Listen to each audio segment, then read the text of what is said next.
Life is a manifestation of where you direct your energy. It truly is.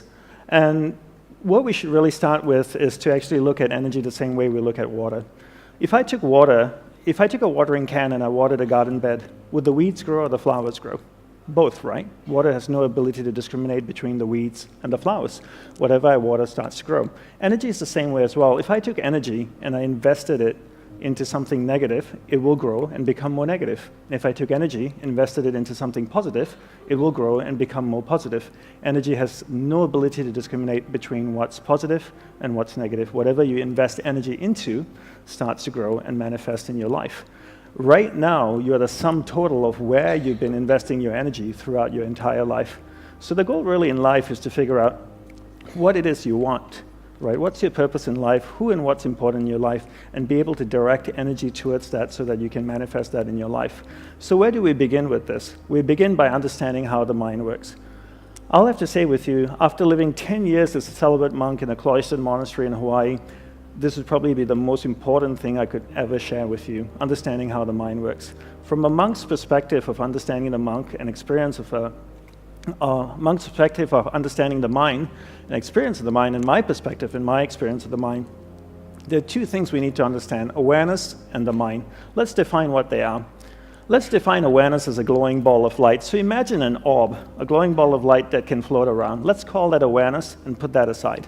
Now let's define the mind. Let's define the mind as a vast space with many different areas within it. One area of the mind is angry, hatred, jealousy, joy, happiness, sex, food, art, science, technology, a whole bunch of different things, right? Your awareness, that ball of light, can actually move to any area of the mind you want it to go to. So if your awareness, this glowing ball of light, goes to the happy area of the mind, it lights up that particular area of the mind. You become conscious of being happy. Are you happy? No, you're in an area of the mind called happiness. If this ball of light goes to the angry area of the mind, it lights up that particular area of the mind. Are you angry? No, you're in an area of the mind called anger. And by using your willpower and your powers of concentration, you can actually take your awareness, this ball of light, to any area of the mind that you want to go to. And here's the most important part. Where your awareness goes, that's where your energy is flowing. So if your awareness goes to the angry area of the mind, your energy is flowing there, it's actually strengthening that particular area of the mind. So this is the theory of it. So let's do a little practical exercise to see if this actually works or if it's just some monk talk, okay? So for that, I need some audience participation. I need all of you to sit up straight in your chair, okay? And put your feet down on the ground. And if you're leaning back in your chair, sit forward a little bit. Keep your spine straight. Roll your shoulders back. You can keep your head nicely balanced on top of your spine. Your eyes are closed. Don't worry, we're not going to chant or hold hands. Until later, just kidding.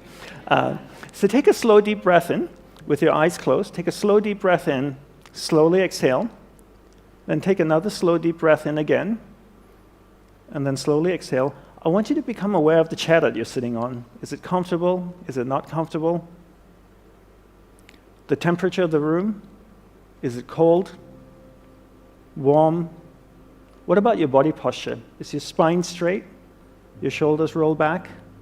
You're sitting a little bit forward, your head nicely balanced on top of your spine. Now I want you to become aware of the most recent wedding that you attended. Do you remember whose wedding it is? Were you happy for the couple getting married?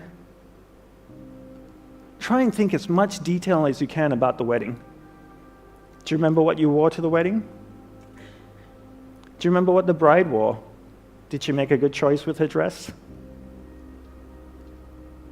How was the food at the wedding? Alcohol? Did you drink a lot? Was there good music? Did you dance? Did you do some crazy wedding dance? Now I want you to become aware of the most recent vacation that you went on. What kind of vacation was it? Was it a surfing trip?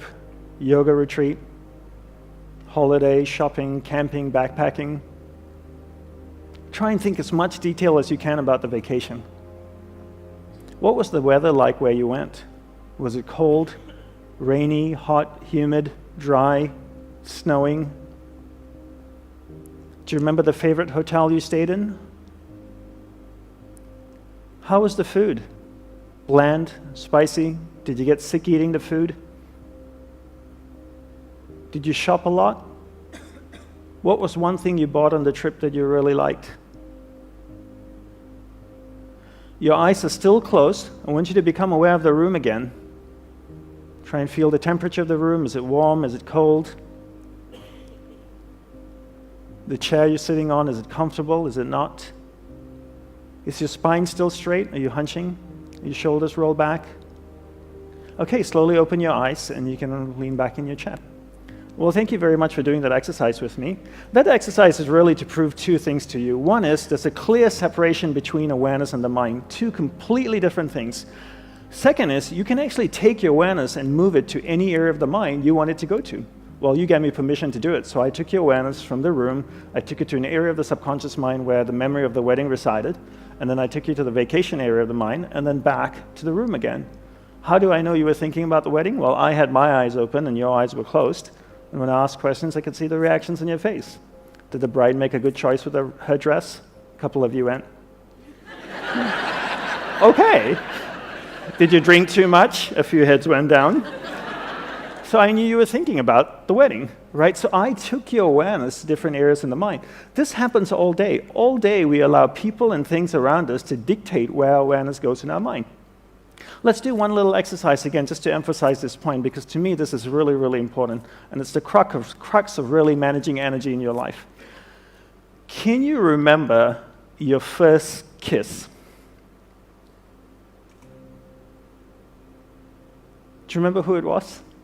Do you remember his or her name? Do you remember where it took place? Back of Dad's car? Behind the garage? What was the experience? What was the emotion that was associated with that experience? Come on, really think about it. It wasn't that long ago. Come on. Were you embarrassed? Were you nervous? Do you remember? Do you remember the person's name? Okay, some people are laughing, blushing. Do you remember the first time someone you loved, someone really close to you, passed away? Do you remember that? Do you remember getting a phone call, being told that this person that you love has just died? How did you feel? What was the emotions associated with that experience? Did you have the blessing of being able to see the body before it was cremated or buried?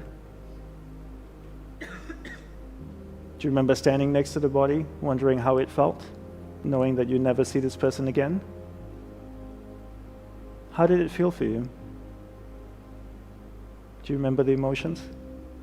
Isn't it interesting? In the space of 60 to 90 seconds, I took your awareness from an area of the mind where all of you were smiling or giggling or slightly embarrassed to an area of the mind where all of you are completely sad.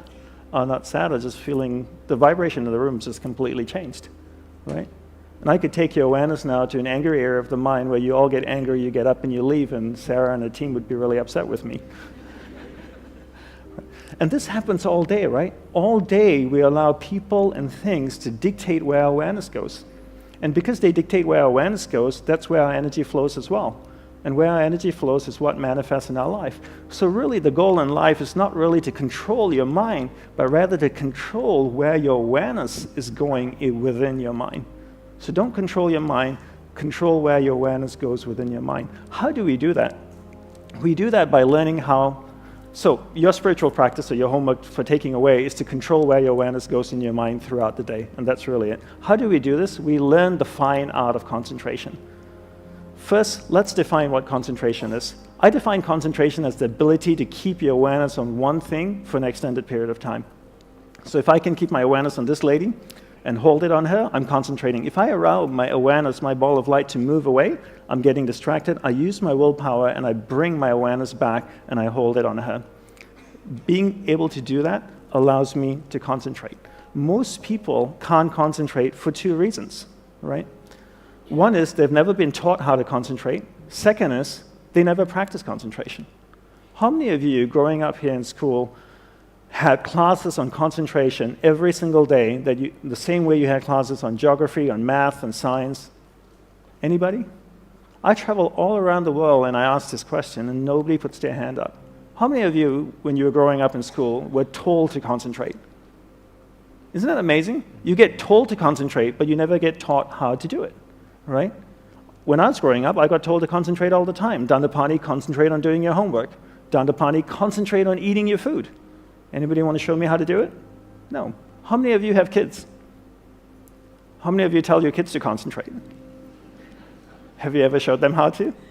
No, right? And then if you don't show them how to concentrate, how would they know how to do it? And then if you want to be good at something, you have to practice it. If you want to be really good at concentration, you need to practice it all day. People are good at distraction because that's what they practice all day long. It's not that they don't have the ability to concentrate, they've just practiced distraction and become really, really good at it. So how do we concentrate? We concentrate by practicing doing one thing at a time and integrating this practice into our everyday life. So for me, I look at my average day and I ask myself, what's a reoccurring event in my life? Every day I speak with my spouse. Every time I speak with my spouse, I give her my undivided attention. I keep my awareness on her. It drifts away, I bring it back. It drifts away, I bring it back. I keep my awareness on her, I give her my undivided attention. Now every day I also speak to my clients. I speak with my clients, I speak with my friends, family. Every time I speak with somebody, I give them my undivided attention. If I'm on the phone, I give the person on the phone my undivided attention. I practice doing one thing at a time. By the end of the day, I've clocked about maybe 6 to 8 hours of practicing concentration. 6 months later, I become really good at concentration. 12 months later, I become really good at concentration. The best way to become good at something is to take a tool and insert it into a reoccurring event in your life. And this is the best way to become good at something rather than to create another practice in your life. Just take a tool and insert it into the practice, into a reoccurring event in your life. So your homework is to give someone, or whatever you're doing, your undivided attention. Pick one person in your life for the next 1 month that you will give your undivided attention to. Every time you speak with that person, stay completely focused on them, keep your awareness on them. The rest of the day you can go ahead and be a squirrel, but just whenever you're speaking with that person, give that person your undivided attention. And you need to practice and build in incremental steps. The other thing we need to learn to develop is our willpower. Right? Everybody is born with various levels of willpower, but one thing we never get taught to do is to actually develop willpower. And willpower is like a muscle. I call it a mental biceps. If I could draw biceps around my mind, that would be my willpower. There are 3 ways to develop willpower. 1, finish what you begin. 2, finish it well beyond your expectations. 3, do a little bit more than you think you're able to do. All of these 3 ways require effort, and that effort is willpower. Right? So how do I develop willpower? I take these 3 methods and I apply it to things that reoccur in my life. What's something that reoccurs in my life every day? Every day I sleep. What a great opportunity to develop willpower. Before I go to sleep, I floss, I brush my teeth, put on my pajamas, I go to sleep. When I wake up in the morning, I finish the process of sleep. How do I finish the process of sleep? I make the bed every day. So every day I wake up in the morning, I make the bed. What's something else that I do every day? Every day I have breakfast. If I have time to make breakfast, I have time to eat breakfast, then I have time to do the breakfast dish and put it away, right? So I finish the process that I begin. And I bring this into everything that I do. Then throughout the day, I develop willpower. The more I practice this, the better I get. Now I have tremendous amount of willpower. After 6 months, I've developed a lot of willpower. Every time my awareness drifts away, I use that mental muscle, that willpower, to bring my awareness back. Then I use the powers of concentration that I've developed to hold my awareness on what I'm focused on. And because I'm focusing on that, where my awareness goes, energy flows, and now my energy is flowing towards what I want. That starts to manifest in my life. That's why it's so important, firstly, to understand there's a separation between awareness and the mind, 2 completely different things. You control where your awareness goes, you control where your energy is flowing, and you control what's manifesting in your life. And you use your powers of concentration and your willpower to hold your awareness on the priorities in your life. The next thing we want to do is to learn to manage energy in our life. Right? This is based on the premise that we only have so much energy each day. We have a finite amount of energy each day. Each day we have this much energy. We take our energy and we invest it into people and things around us. We keep investing until we have no more energy left. We get exhausted. That's usually around 11 or 11:30 or midnight. We go to sleep. Our energy builds up again. We go out the next day and we invest our energy into people and things till we have no more energy. But the one thing most people don't do is we never evaluate who and what we're investing our energy in. So I always tell people to treat energy the same way you treat money. It's a finite resource that needs to be wisely managed, wisely reallocated, and wisely invested. No matter how rich you are, you only have so much money, right? And before you spend money, most of us think and evaluate what we're investing our money in. If somebody asks us for $5,000 or $30,000 to invest into a startup or a company, we would ask questions. We just wouldn't hand them $30,000. We would ask, what's your plan with it? What are you going to do with this money? What's my return on my investment? Because it's a finite resource. So why don't we do the same thing with energy? Before we invest energy into someone or something, why don't we evaluate if that person or that thing is deserving of our energy? Because if you only have this much energy, and if I took 10% of my energy and I gave it to John, that's 10% I could have given to my spouse, my business, the things and people that I love. Remember the law of thermodynamics. Energy cannot be created or destroyed, but it can be transferred or transformed from one thing to another, right? So I can't create energy. If I give 10% to John, I want to know he's going to do something good with it. Because if he's just going to squander it, I'd rather take it and give it to the people and things that I love. So why is it important to manage energy? For me, the greatest impetus for managing energy is death. Death is the greatest impetus for me to manage energy. I realize that life is finite, that I only have one life as me. And regardless of my beliefs, I know I have one existence, and as Dandapani. And what happens after death, I'm not quite sure. We all have different upbringings, different religious beliefs. Some people say when you die, you go to heaven or hell. Some people say when you die, it's game over, that's it, nothing happens afterwards. Some people say when you die, you get reincarnated as a man or woman. And others say you get reincarnated as a man, woman, maybe an insect or an animal. But no one really knows. We have our beliefs and we hold strongly to them. But no one's ever died, gone to heaven, taken a selfie, come back, posted it on Instagram and said, look at me here in heaven, #PearlyGates, right? So we don't quite know, but the one definitive thing is that we know we're going to die. And I know I have a finite amount of life. I don't believe life is short, but I do believe it's finite. And because my life is finite, I want to be extremely clear where to focus my energy. There's no point learning to concentrate if you don't know what to concentrate on. So along with learning concentration, it's really important to also learn what to focus on. So what I would recommend as a homework is to be clear what your purpose in life is. One way to do this is to spend 5 minutes each morning reflecting on what your purpose in life is. Get to know yourself. Most people are happy to spend time with other people and things, but very few people actually make time to spend time with themselves. So when you wake up in the morning, take a shower, go to a quiet place in your house, sit down, and ask yourself questions about you. What do you want in life? What's my purpose in life? Why am I here? What do I love? What am I passionate about? How many people can genuinely answer, this is my purpose in life? Very, very few people. Once you're clear with your purpose, you know what to concentrate on, and you know what to direct your finite amount of energy towards. Right? So the next thing we want to look at is energy consumers. Right? People and things are two of the biggest consumers of energy. And people and things also give you a lot of energy. Since the subject is vast and time is short, let's focus on the people that consume energy and how we can deal with them. I call these people energy vampires. All right? That's what a vampire does, right? Bites you in the neck and sucks the life out of you. And some people consume tremendous amount of energy. Essentially speaking, there are 3 types of people. And let's keep this simple, monk simple. There are uplifting people, there are neutral people, and there are not uplifting people. Okay? Let's define what this is, okay? What they are. An uplifting person, I spend 5 minutes with an uplifting person, I walk away, I feel great, and go like, wow, that was an amazing conversation. A neutral person, I spend 5 minutes with them, I walk away, I'm still the same. A not uplifting person, I spend 5 minutes with them, I walk away, and I go like, oh my God, that was exhausting. Right? And you've probably experienced that in your life. So then the next question is to ask is, are they an energy vampire? There are 2 ways to figure this out. One is I can judge or I can evaluate. Right? What's judging and evaluating? Judging is this. I'm at a party in New York City in a penthouse. There are 200 people in the room. The door opens. This guy walks in. He's got white shoes, a purple suit. He's got a cane and a top hat. He's wearing a chain with a big clock hanging off his chest. I look across the room and I go, he must be a pimp or a drug dealer.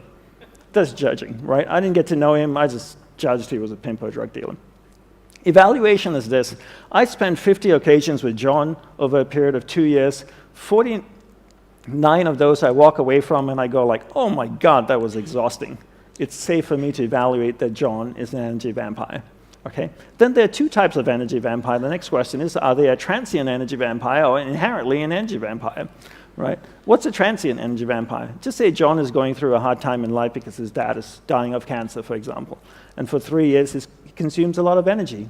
You know, he's always down. You need to uplift him. He's feeling very sad. It's okay. You give him that energy because he's your friend, and that's what we do. We express compassion, empathy, and love, and we support our friends during difficult times. What's someone who's inherently an energy vampire? Someone who's inherently an energy vampire has always been this way. For decades, they just haven't changed. They're just not an uplifting human being at all. So how do we deal with someone who's inherently an energy vampire? So before I go there, quick question for all of you. How many of you in this room feel like you have someone who's inherently an energy vampire in your life? That's a lot of people in this room, right? So how do we deal with someone who's inherently an energy vampire, right? My guru taught me the best way to do this is to practice the art of being affectionately detached, but always kind, gentle, sincere, and loving towards them. What does this mean? So just say John is inherently an energy vampire. I live in New York City. I'm walking down Fifth Avenue. I see John walking towards me. What do? Do I cross the street? That's not very nice. I meet John. John meets me. What do you say when two people meet each other? I know what you guys say in Australia. G'day, how's it going, mate? Right? Do I say that? No. Do you know why I don't ask how are you? Because I don't want to know.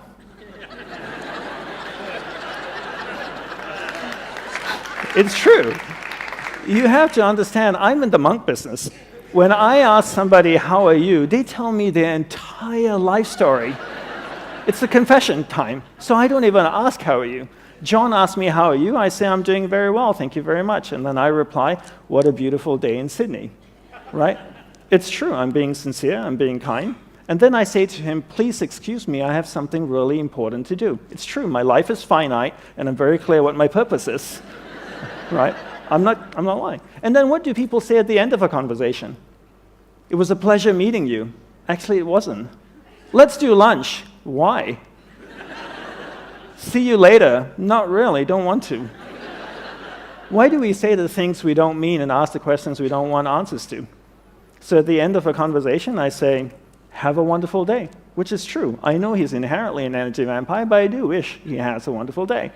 So the concept of being affectionately detached is to not engage with someone, right? Just to be kind, to be gentle, to be sincere and loving towards them, but not engaging with them. What's another way to protect yourself from an energy vampire? Is to place the burden of responsibility on them. What does that mean? I'll give you an example. I have a client of mine who's an expert in social media, right? So a lot of people want to get together with him, have a cup of coffee, a glass of wine. Let's catch up for lunch. Let's do dinner. Why? Because they want to pick his brain, right? And get information from him.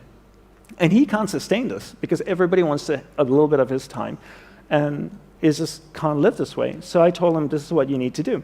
You need to tell this person who wants to meet with you to read your favorite marketing book.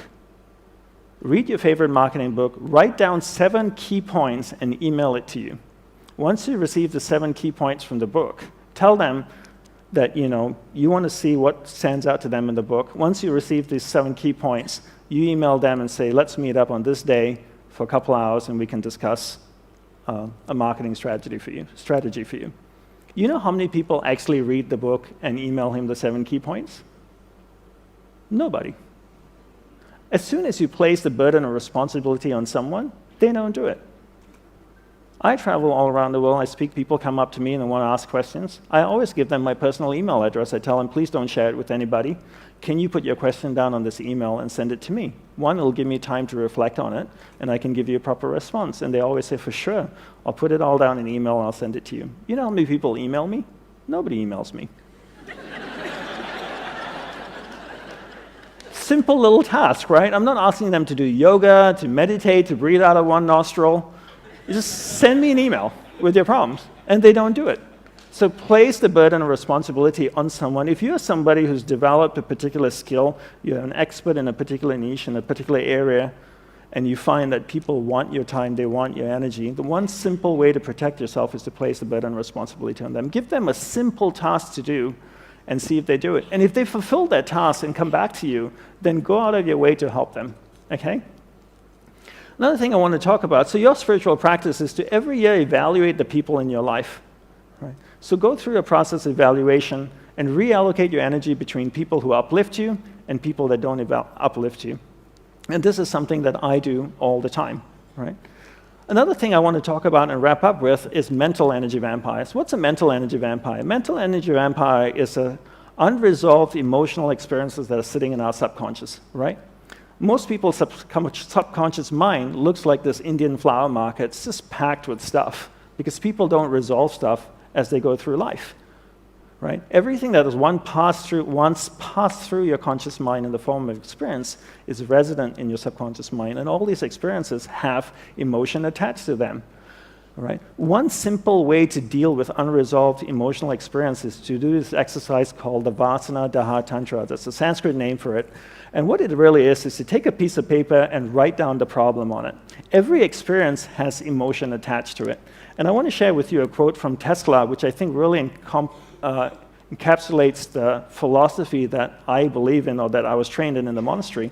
Tesla says, if you want to find the secrets of the universe, think in terms of energy, frequency, and vibration. Everything is made up of energy, and it's vibrating at a certain frequency. So if I have an experience, it has emotion attached to it, it's vibrating in my subconscious mind. My goal is, I can't do anything about the experience because it's already happened, but what I can do to help myself is to remove the emotion that's attached to experience. So I take a piece of paper, I write down the problem. As I write down the problem, something really interesting happens. That experience moves from my subconscious mind to my conscious mind because I'm reliving it. The interesting thing that happens is the emotion actually comes out of the experience, flows through my hands into the piece of paper. Now I crumble the piece of paper and I burn it in a fire. It could be a garbage can, a fireplace, it doesn't really matter. Does the fire destroy the emotion? No, because you can't destroy energy. But what it actually does is transform the emotion in the paper into heat, flame, ash, smoke, and a whole bunch of different things. I remember the first time I ever shared this exercise was with a group of entrepreneurs in Perth, actually, about 5 years ago.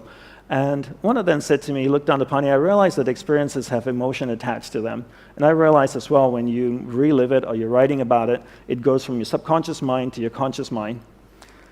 But this whole concept that emotion comes out of the experience, flows through your hands into the piece of paper, I find it really hard to believe. I find it that's a little bit too spiritual. I said, fair enough. So I asked him, do you have kids? He says, yeah, I have a couple of kids, a 4-year-old and a 6-year-old. And I said, on Father's Day, on your birthday, do they ever make you cards? They said, they do that all the time. Can you describe the card? Well, they said, usually go to the back of the house, they find an old piece of cardboard, they draw on it, they stick a bunch of things on it, stars and a bunch of ribbons, and then on Father's Day, on my birthday, they hand me the card. I said, how does it look? They go, well, it doesn't look that great. It's made by a 4-year-old. But I said, let me ask you this way. If you saw it in the store, would you pay money for it? And they go like, no way. But do you keep it? He says, yeah, I keep every single one. And I asked him why. He said, well, it's so full of love. I said, wait a minute, you're telling me your kids know monk magic? Because 2 minutes ago, I told you about putting emotion in a piece of paper, and you looked at me like I was a crazy person. And now your 4-year-old son knows how to do this. Right? Because he's taken a piece of paper, put his emotion in it, a piece of paper that you don't want, a cardboard that you didn't want, put his emotion in it, and now he's given it to you, and you hold it. So you can actually transfer energy from you, emotion from inside of you, into another matter. How many of you have kids and have one of those not-so-attractive drawings at home? Do you keep them? Why? You'd never be able to sell it to anybody. Nobody would want to buy it, right? You keep it because they're so full of love. It's full of emotion, right? So you can move emotion out of you. So the exercise here is really, if you ever find that you have unresolved emotional experiences sitting in your subconscious, consuming tremendous amount of energy, take a piece of paper, write it down, and then burn it in an ordinary fire. How many times should you write? Well, depending on the emotion. If it's an intense experience, you might have to write about it 3 or 4 times. If it's not so intense, maybe once or twice. So just to wrap up over here, to know yourself is one of the greatest gifts you can give yourself. It truly is, right? Most people don't really understand themselves. They don't understand what they want in life, and therefore find it extremely difficult what to focus their finite amount of energy on. I want to leave you with 2 quotes. from my guru. The first one is proceed with confidence, right? Proceed with confidence. Believe in your ability to manifest something in your life, because you can. How do you manifest something in your life? You take your awareness, you focus it on that thing. You know how to develop concentration now. You keep your awareness on it. When your awareness is on it, that's where your energy is flowing. When your energy flows there, it starts to manifest in your life. And believe in your ability to do that and proceed with confidence. The next thing is, life is meant to be lived joyously. It truly is. And if you're not happy with life, then something needs to be changed. If you ask most people what do they want in life, they'll always say, most people often answer, I want to be happy. Happiness should never be pursued. Don't pursue happiness. Pursue a lifestyle that results in happiness. And that's, for me, what I do. I never chase happiness. I pursue a lifestyle where the byproduct of the lifestyle is happiness. In order to find out what the lifestyle is, I need to know what my purpose in life is. In order to do that, I need to spend time with myself each day to find out who and what's important in my life, take that finite amount of energy that I have each day, focus it into those things. That starts to manifest in my life. The byproduct of that is happiness. Right? So I want to say thank you, and I want to leave you with a small gift. If you go to this website address, you'll find a 5-week online course on understanding the mind, and also on how to develop concentration and willpower. You're welcome to sign up for it. You just need your name and email address, and you'll receive that every week on email. Thank you very much, everyone. I hope you enjoyed it and find these things useful.